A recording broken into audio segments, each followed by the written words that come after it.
الحمد لله رب العالمين والصلاة والسلام على سيد المرسلين وعلى آله وأصحابه وأهل بيته أجمعين. ربنا اغفر لنا ولإخواننا الذين سبقونا بالإيمان ولا تجعل في قلوبنا غلا للذين آمنوا ربنا إنك رؤوف رحيم. رب اغفر وارحم وأنت خير الراحمين. رب ارحمهما كما ربياني صغيرا.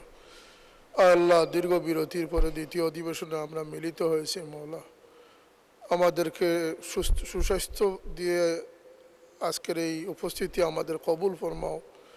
যারা আমাদের কাছ থেকে বিদায় নিয়েছেন আল্লাহ, বিশেষ করে আমাদের মাননীয় সংসদ সদস্য জনাব আব্দুল হাইকে আপনি গরিকে রহমত ফরমান, তার কবরকে আপনি জান্নাতের বাগ বানিয়ে দেন। আল্লাহ আল্লাহ তার পরিবার পরিজনকে সবরের তৌফিক দান করুন। আল্লাহ, আমাদের দেশকে আপনি গজব থেকে হেফাজত ফরমান। আল্লাহুম্মা লা তাকতুলনা বিগদাবিকা ওয়ালা তুহলিকনা বিআযাবিকা ওয়াফিনা ক্বাবলা যালিক।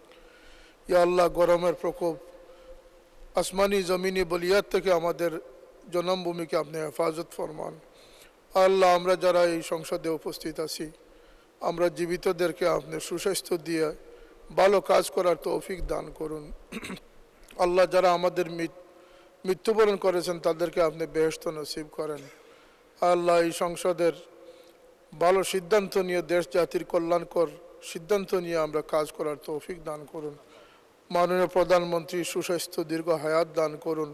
তার নেতৃত্বে তাকে সহযোগিতা করে দেশকে এগিয়ে নেওয়ার তৌফিক আমাদেরকেও দান করুন। আল্লাহ, আমাদের স্পিকার, ডেপুটি স্পিকার এবং সংসদের যারা দায়িত্বশীল আছেন সকলকে আপনি সুস্বাস্থ্য দীর্ঘ হায়াত দান করুন। সংসদ সদস্যদেরকে জাতির প্রত্যাশা পূরণে আল্লাহ এগিয়ে যাওয়ার তৌফিক দান করুন। আল্লাহ, এই দেশের স্বাধীনতার স্থপতি বঙ্গবন্ধু মরহুম শেখ মুজিবুর রহমান এবং তার পরিবারের সদস্যবৃন্দ যারা নির্মমভাবে শহীদ হয়েছেন, আল্লাহ তাদের রুহের মাগফিরাত আমরা কামনা করছি, তাদেরকে জান্নাত নসিব করে দেন। ইয়া আল্লাহ, মুক্তিযুদ্ধে যারা শহীদ হয়েছেন তাদেরকে আপনি তাদের দরজা বুলন্দ করে দেন। আল্লাহ, আমাদের দেশের উপরে আপনি রহমত নাজিল ফরমান, দেশ থেকে সমস্ত আপদ বিপদকে আপনি দূর করে নেন। সুবহান রাব্বিকা রব্বিল ইজ্জতি আম্মা ইয়াসিফুন ওয়া সালামুন আলাল মুরসালিন ওয়ালহামদুলিল্লাহি রাব্বিল আলামিন।